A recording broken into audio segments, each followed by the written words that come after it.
आज हमारे साथ खास बातचीत करने के लिए किसान नेता शिव कुमार कक्का जी मौजूद हैं। कक्का जी, आज की प्रेस कॉन्फ्रेंस किस मुद्दे को लेकर?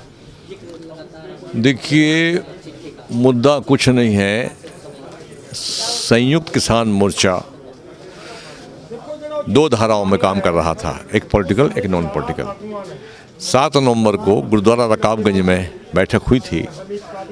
हमने उनको अखिल भारतीय किसान कोऑर्डिनेशन कमेटी, जिसमें कि मानसिकता के थे पॉलिटिकल लोग, उनके साथ एक समझौता किया था कि हम नॉन पॉलिटिकल रहकर आंदोलन चलाएंगे। उन्होंने कहा कि ठीक है, और आंदोलन गांधीवादी होगा। परंतु उन्होंने कुछ दिनों बाद उसमें पॉलिटिकल पार्टियों के लोग प्रवेश करने लगे, पॉलिटिकल चर्चाएं करने लगे, और पॉलिटिकल लोगों के प्रवेश से हमारा मोर्चा खंडित होने लगा। आंदोलन चलता गया। आखिरी में वही लोग, कुछ में से कुछ लोग चुनाव पार्टी बना ली, चुनाव लड़ने पंजाब चले गए, सबकी जमानतें भी जब्त हो गई। उस दिन मोर्चा हमारा खंडित हो चुका था, जिस दिन पंजाब के 16 बड़े नेता और संगठनों ने अपने पार्टी में शिरकत की थी। तो ये दो विचारधाराओं का मामला है और कार्यशैली को लेकर है। कार्यशैली भी उनकी एक पक्षी होती है, वो जो उनको मनवाना होता है वो अपना कानून बना लेते हैं। तो ये बहुत दिनों से विवाद चल रहा था। तो हमारे तमाम जो नॉन पॉलिटिकल साथी हैं संगठन के, उन्होंने कहा कि हमको अब नॉन पॉलिटिकल रहकर ही काम करना पड़ेगा। ये चूंकि समस्या का समाधान नहीं होने दे रहे हैं, इसीलिए हम लोगों ने प्रेस को बुलाया है कि हमारी विचारधारा नॉन पॉलिटिकल है और वो लोग तमाम पॉलिटिकल लोग। अभी आपने पत्र की बात की, किन लोगों ने पत्र लिखा था और किसके लिए पत्र लिखा था? देखिए, जिन लोगों को चुनाव लड़ना था और उनके साथ कुछ और लोग, वो ये चाहते थे कि जल्दी आंदोलन का समाधान निकले ताकि पंजाब में जाके पार्टी बनाएं और चुनाव लड़ें।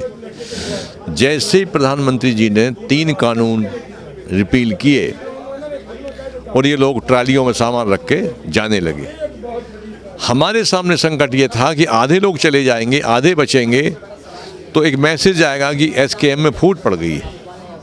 तो हमने लाज बचाने के लिए आंदोलन को स्थगित करना पड़ा हमको, और ये लोग जाके चुनाव पार्टियां बनाई, चुनाव लड़ने लगे, जमानत जब्त करा ली इन लोगों ने। तो ये विचारधारा का टकराव था हमारा उनके बीच का।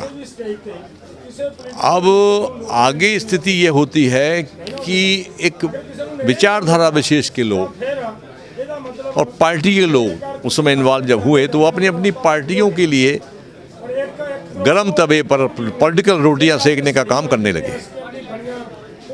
हम लोग नॉन पॉलिटिकल विचारधारा के लोग हैं, तो हमको ये तय करना पड़ा कि हमको अब नॉन पॉलिटिकल रह के ही काम करना है और MSP की लड़ाई लड़ेंगे। 5 बिंदुओं पर सरकार ने पत्र लिखा था, 5 बिंदुओं पर उसका दबाव देंगे।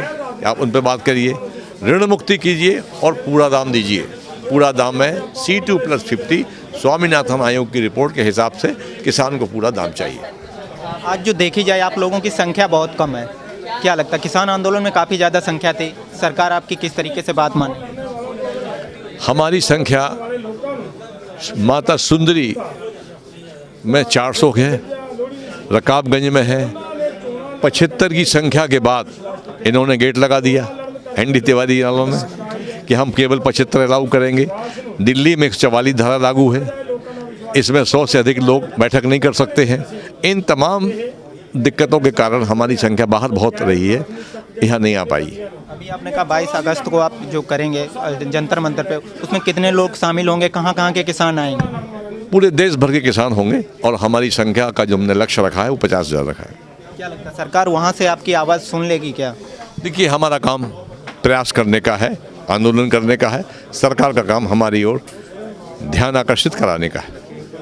लखीमपुर खीरी को लेकर जिस तरीके से क्या कहेंगे? लखीमपुर खीरी, ऋण मुक्ति और C2+50 स्वामीनाथन और 5 जो सरकार ने हमको लिख के दिया था, वो 5 मांगे, इन सब को लेकर ही ये डेमोन्स्ट्रेशन होगा हमारा 22 अगस्त को। तो देखा आपने, हमारे साथ खास बातचीत करने के लिए शिव कुमार कक्का जी मौजूद थे। इन्होंने कहा 18 लोगों ने पत्र लिखे थे, उसमें राकेश टिकैत समेत 17 नेता मौजूद थे। दिल्ली से सिंह अभिनेंद्र।